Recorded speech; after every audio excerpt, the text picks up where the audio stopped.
Hi guys, അപ്പോൾ നമ്മളിന്ന് denim ജീൻസിന്റെ review ചെയ്യാൻ പോകുന്നത്. വളരെ ഫേമസ് ആയിട്ടുള്ള ബ്രാൻഡാണ്. അതുപോലെ തന്നെ പ്രൈസിങ്ങും ഭയങ്കര ഹെഫ്റ്റിയാണ്. അപ്പോൾ ആ പ്രൈസിങ്ങിന് അതിന്റെ ക്വാളിറ്റി ഉണ്ടോ, അതാണ് നമ്മൾ ചെക്ക് ചെയ്യാൻ പോകുന്നത്.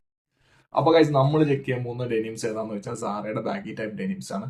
260 റിയാൽ മാർക്കറ്റിൽ പ്രൈസ് വരുന്ന ഡെനിംസ് ആണ്. നാട്ടിൽ ഏകദേശം ഒരു 6000 രൂപയുടെ അടുത്ത് പ്രൈസ് വരുന്ന ഡെനിമാണ്. അപ്പോൾ ആ പൈസക്ക് ഇതിന്റെ ക്വാളിറ്റി ഉണ്ടോ, അതാണ് നമ്മൾ ചെക്ക് ചെയ്യാൻ പോകുന്നത്. So let's go. ആദ്യം നമ്മൾ വെക്കുന്നത് ഇതിന്റെ ബട്ടണാണ്. ബട്ടൺ സ്റ്റെയിൻലെസ് സ്റ്റീലിന്റെ ബട്ടണാണ്, ഒരു കോപ്പറോ ബ്രാസോ ഒന്നും അല്ല ഉള്ളത്. ഇത്രയും പ്രീമിയം പൈസ കൊടുത്ത് വാങ്ങുമ്പോൾ അതെങ്കിലും ചെയ്യണം എന്നാണ് എൻ്റെ ഒരു അഭിപ്രായം ഉള്ളത്. നെക്സ്റ്റ് ചെക്ക് ചെയ്യുന്നത് സിപ്പർ.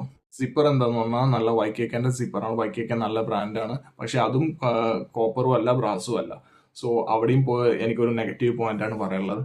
പിന്നെ പക്ഷെ എന്താ പറഞ്ഞാൽ ഇവിടെ നമുക്ക് തോന്നും എന്താ പറഞ്ഞാൽ കോപ്പർ റിവിറ്റ്സ് കൊടുത്തിട്ടുണ്ടല്ലോ, അല്ലെങ്കിൽ ബ്രാസ് റിവിറ്റ് കൊടുത്തിട്ടുണ്ടല്ലോ നമുക്ക് തോന്നും. പക്ഷെ ആക്ച്വലി എന്താന്ന് പറഞ്ഞാൽ ആളെ കണ്ണുപൊടിയുള്ള പരിപാടിയാണ്. ആക്ച്വലി ഇതിന്റെ ബാക്കിലും ഒക്കെ അറിയാം നല്ല സ്റ്റെയിൻലെസ് സ്റ്റീലിന്റെ റിവിറ്റ് അടിച്ചിട്ടുള്ളത്. സോ അവിടെ ആ 3 പോയിന്റിലും എന്താന്ന് പറഞ്ഞാൽ ആ ക്വാളിറ്റി എനിക്ക് ഫീൽ ചെയ്യുന്നില്ല. 6000 രൂപയ്ക്ക് കൊടുത്ത് വാങ്ങുന്ന ഒരു ക്വാളിറ്റി എനിക്ക് ഫീൽ ചെയ്യുന്നില്ല.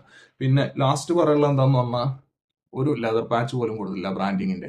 അവർ പറയുന്നത് മിനിമലിന്റെ പ്രത്യേകതയിൽ കൊടുത്തതാണെന്നൊക്കെ, പക്ഷെ എനിക്ക് പറയാനുള്ളത് എന്താന്ന് പറഞ്ഞു കഴിഞ്ഞാൽ അത് കോസ്റ്റ് കട്ട് ചെയ്യാൻ വേണ്ടി ചെയ്താന്നില്ല. എന്നാൽ ഇതുപോലത്തെ ബ്രാൻഡ് വാങ്ങിക്കുകയാണെങ്കിൽ പ്രൊമോഷൻ ടൈമിൽ മാത്രം വാങ്ങിക്കുക. അല്ല എന്താ പറഞ്ഞാൽ എനിക്കിത് വാങ്ങിച്ചപ്പോൾ ഏകദേശം ഒരു 1100-1200 വന്നിട്ടുള്ളൂ. പക്ഷെ അതിനും വലിയൊരു ക്വാളിറ്റി എനിക്ക് ഉണ്ടെന്ന് തോന്നില്ല.